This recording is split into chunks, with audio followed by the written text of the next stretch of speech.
Action USA é uma organização sem fins lucrativos que, junto com a cidade de Somerville, oferece empréstimos para pequenos empresários, entre $500 e $25 mil.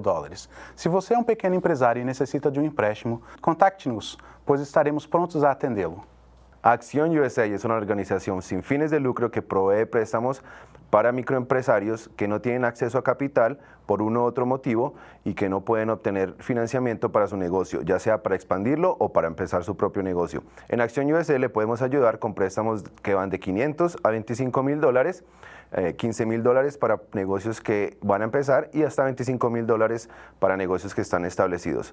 En estos momentos estamos haciendo una alianza con la ciudad de Somerville para traer estos programas de financiamiento para los pequeños negociantes y además proveer otras asistencias a nivel técnico que les va a ayudar a las personas a mejorar su negocio y el manejo de su capital.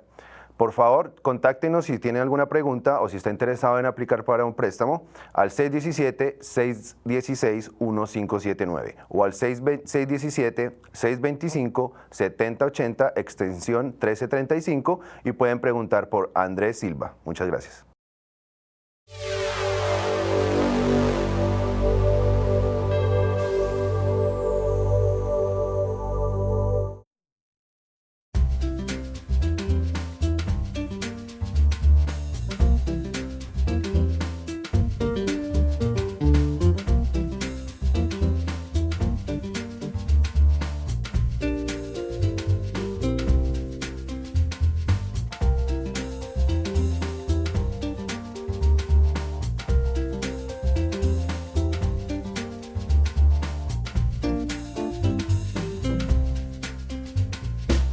Hello, I'm Mary Ann Dalton, and welcome to Active Aging, a program devoted to exploring issues of importance to older people and people living with disabilities.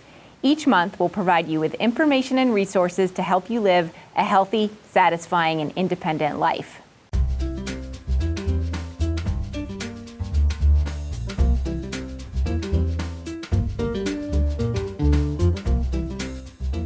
My guest today is Marie Mazzio, Somerville Cambridge Elder Services Volunteer Coordinator.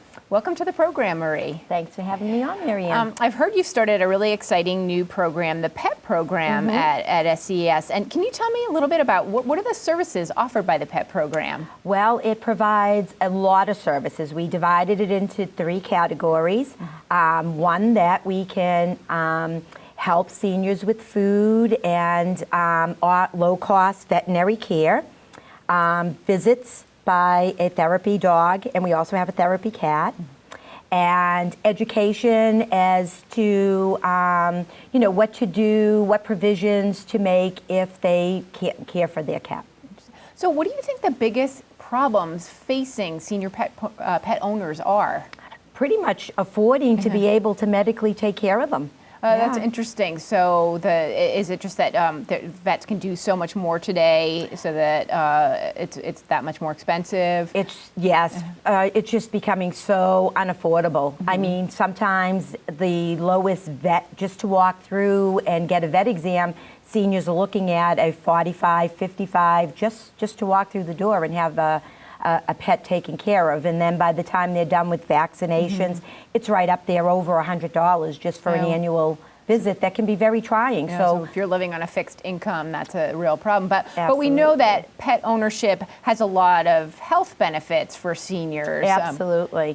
You figure a lot of seniors are usually suffering from loneliness. They're shut-ins because it's getting difficult, especially in our winters, to be able to get outside, depression, and it's proven that to have a pet definitely can boost anybody's morale, takes care of a lot of the loneliness because, having a cat sitting on your lap or a dog, most senior buildings want it to be a small dog, but it definitely makes a big difference in the lives and in the health. I mean, blood pressure, cholesterol counts, everything changes once you have a pet. Interesting. Now, I know you have a real personal interest in this because in your free time, in your off time, you actually run a pet rescue organization, Kitty Connection. Yes. But I know, so through your experience with that, you had a number of experiences that really inspired you to start this program. Do you mind sharing some kind of the personal stories of some of the individuals? Well, with Kitty Connection, which is the animal rescue organization that I'm involved with, it's based in Medford, and we do match a lot of the seniors of Somerville Cambridge Elder Services.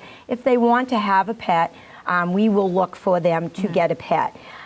What would happen is I would get a lot of phone calls from seniors that were having trouble taking care of their pets and couldn't afford when the pets were getting sick and sometimes food, and we would be helping them out.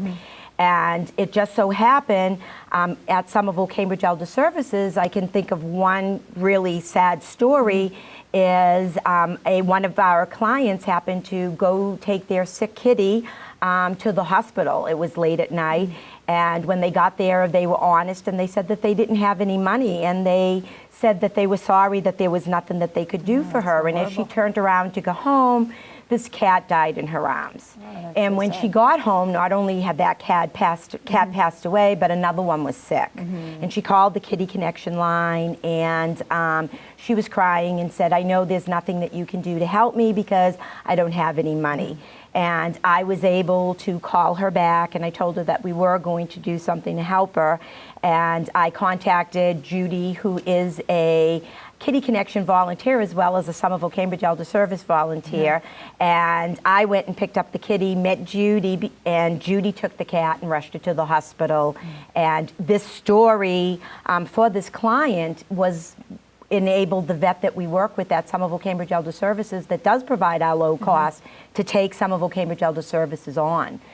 Because they could not believe what happened to this senior, and that. So this vet practice was inspired to offer this discounted service for our clients. That's wonderful. Yes, because when this kitty didn't make it and it was very sick, they were concerned. So they called me, and I explained to them the circumstances that the cat belonged to a senior, and they set up a meeting with me.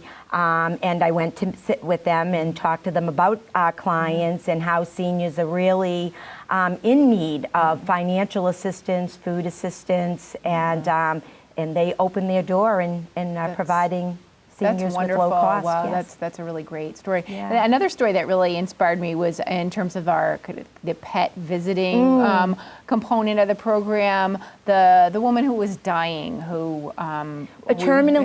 terminally ill. She has a life-threatening illness, and one of her requests was that she didn't want to die alone. So she wanted a dog. I told her, well, a cat would be easier, but she's always had a dog, and she said a dog would understand what she was going through. And with the senior pet program, we did find a match. What we did is we temporarily found her a dog to foster through Kitty Connection, and we were able to see that she was able to take care of the dog, and then we got her own dog to have, and she now has Chrissy living with her. Oh, that's wonderful. And the other component I like is that you guys put an emphasis on finding senior pets, older pets to match with older people. Yes. Because often older pets are really kind of ignored in the adoption world. So. Yeah. Well, the one mistake that seniors make is that they fail to see that a cat can live to be well into their 20s, and small breeds of dogs can live a lot longer than larger breeds of dogs. So when the seniors are, reaching a time that they're going into a nursing home or they're passing away, these dogs and cats are left behind. So what we try to do when we get those calls is try to get these dogs or cats whose seniors have passed away matched off with one of our clients or seniors that are looking for a pet. Yeah, and that brings up another important part of the program is that for seniors often they really fear if they need to go into the hospital or for temporarily or to a nursing home permanently, what provisions are going to be made for their pet. And you work with people around those issues. Absolutely. We actually have volunteers of Somerville Cambridge Elder Services that will assist with taking in a pet into their home if it's going to be a long-term situation, or sometimes volunteers will actually go into a client's home and help with litter box issues or taking care of a cat there. And again, a big one, is always that the client is going to be laid up a little bit longer, and that the dogs and the cats are able to go with volunteers and stay in their home with the volunteer. A good situation that happened just as I was leaving Somerville Cambridge Elder Services is we had placed a kitty in with one of our volunteers, and she absolutely fell in love with this cat that she was fostering. And I just found, and she said, if anything happens to this client, that she would love to adopt the kitty. And I just saw the case manager who informed me that this client is not going to be able to return home. So the good outcome of even putting this kitty in temporary care is that her foster mom, through Somerville Cambridge Elder Services Senior Pet Program, fell in love with her, and this cat is not going to have to go into an animal rescue looking for a home. The volunteer, Somerville Cambridge Elder Service volunteer, is going to give her a home. That's wonderful. So it really gives the seniors peace of mind to know that their animal will be cared for, because it seems like it's so tragic when an animal is destroyed as a result of their owner dying or moving on to a different setting. It's very difficult for these pets. I mean, even to move them into temporary situations, it takes a long time for them to recover from the loss of losing their owner.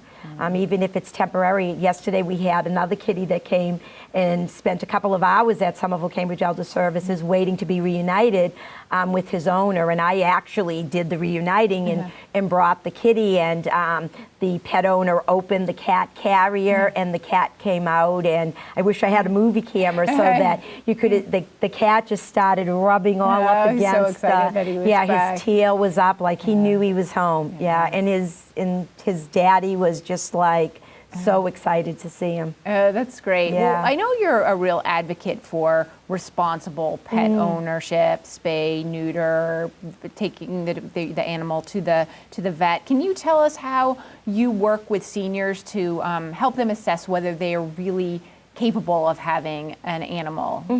Well, basically, a lot of them don't have a pet because of financially, but now we're able to tell them through low cost that they are able to have that pet. A lot, in starting the program and meeting some of the seniors, they didn't have their pets spayed or neutered, which I then go into that it is a health hazard. And then the other problems that do happen, usually cats that aren't, and even dogs, if they're not neutered, their behavior is more aggressive. Usually that's when people will say, oh, I don't like pets because they smell, and that is only a situation that comes from animals that are not neutered or spayed. Spraying is another problem in cats, and that basically comes if cats are not spayed and neutered. So it's just really, really important, and people don't realize how important the vaccinations are, because one of the shots, FERCP, which is panleukopenia, the distemper virus, is deadly, and when cats are exposed to it, and dogs too, they're usually dead within 24 to 48 hours. It's airborne, so what seniors don't realize, if they have these pets in the building, and one of their pets do die of this disease, that they can spread it to everybody else who isn't vaccinating their pets, because of the fact that it's on their shoes, and when they're walking the corridors, they're spreading the disease. Interesting. Yeah, it actually it can take up to 2 years for the distemper virus to actually die in an environment. So your volunteers will actually work with these pet owners to assess whether they actually have the shots for their vet and encourage them. And so, or what are other problems that owners might face? Is transportation an issue getting to the vet? And have you helped with that? Yes, we actually have volunteers. And again, if anybody out there would like to be a volunteer to help in the Senior Pet Program, we have a really need for anybody that is available, sometimes retired people, that can help during the day. Taking seniors to and from the vet appointments is a big need. And again, helping with the distribution of the food. A lot of the seniors if they do need food, aren't able to come and pick up. Interesting. That's right. So you've gotten donations of food from the community, and you've distributed those. Lots of people have brought we desperately need canned food. But yes, people, if they lose their pets, they call Somerville Cambridge Elder Services, and they can drop off right on the second floor, the reception area. So lots of pet supplies, bedding, yes, leashes, collars, dishes, litter boxes, litter, can all be dropped off at Somerville Cambridge Elder Services to help the seniors. So for the pet program really needs volunteers, the actual donations in kind of food and other equipment, but also money, right? Yes, we definitely could use money, because what happens is, Marianne, when we've been going out and educating a lot of the seniors and having volunteers go into their homes, especially with senior pets, it becomes much more expensive. These pets, if they're sick, in order to trigger in on what's going wrong, we need to do blood workup. Dental is very expensive, but to have a bad tooth can really cause havoc in a pet's life.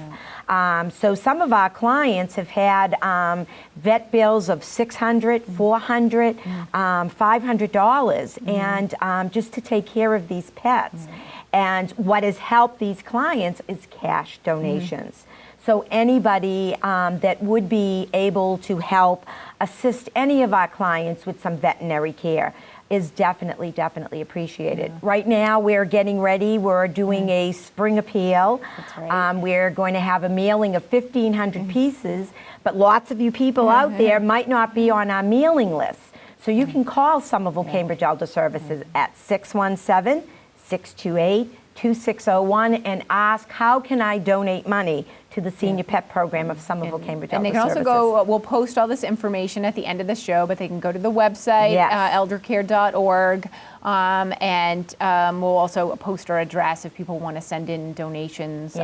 We desperately need it, because there are just so many seniors out there. And again, don't forget, I mean, we had one senior that has six cats, and 4 of them were up there in age.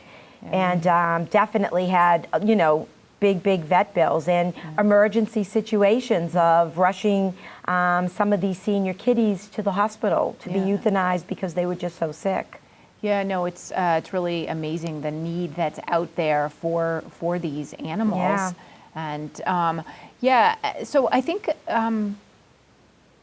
in addition to the fundraising efforts, what kind of role what kind of roles can the volunteers play in the program? Okay, well, if you know how to trim a cat or a dog's nails, we definitely need people that would go to the seniors' homes and be able to do a nail trim, help with pet sitting.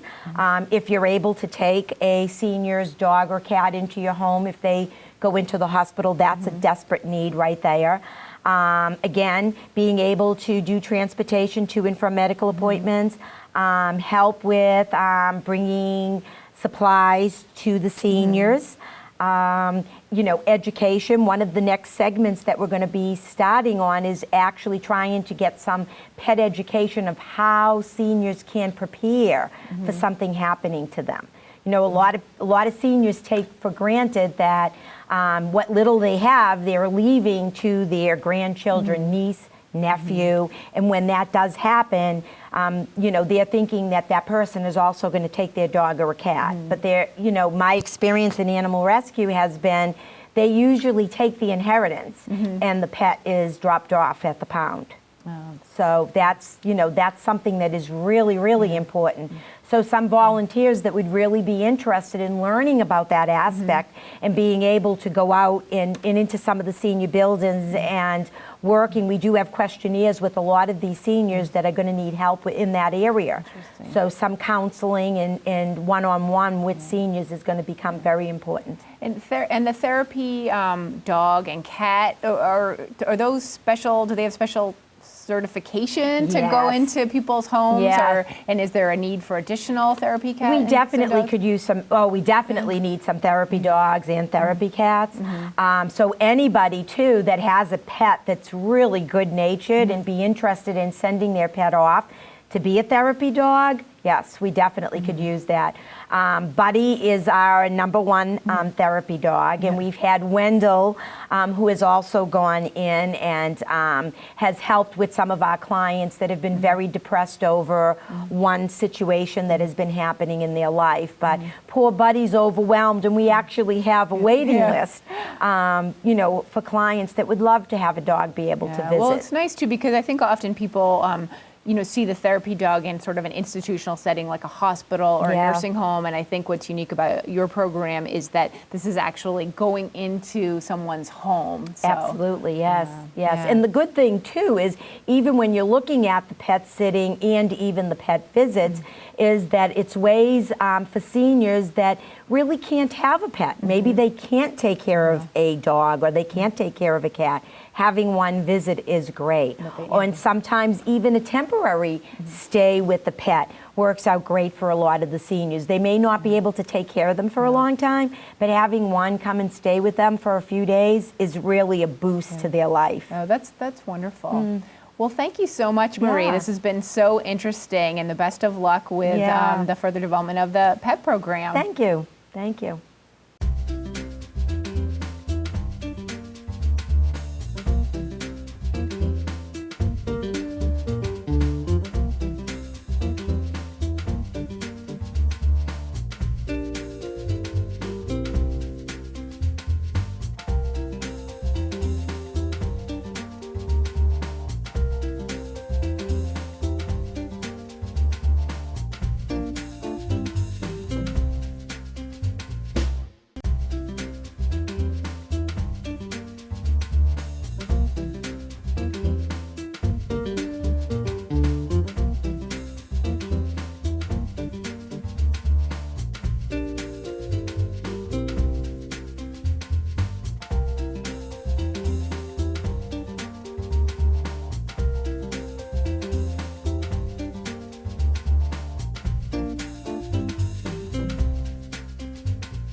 Thanks for watching Active Aging. Please join us next month when we'll provide you with more information to live a healthy, satisfying, and active life.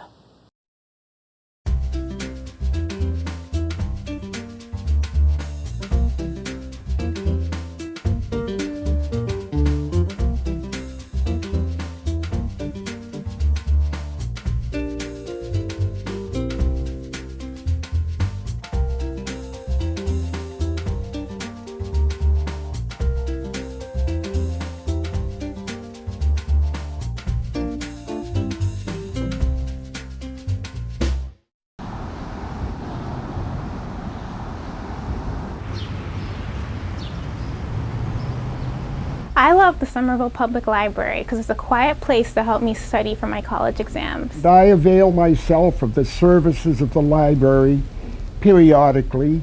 I like their audio books, and they also have talking books available. I like the library because it helps me with my school projects. I like the library because it does help me a lot when my daughter has school projects. I've been bringing my daughter since she was little for this story time. I have been living in Somerville only since 1985, but I found the Somerville Library to be very well equipped and very up to date and very helpful. I work full-time and I come to the Somerville Public Library because it has convenient evening hours and all the continuing education resources I need to further my career. We like the Somerville Public Library.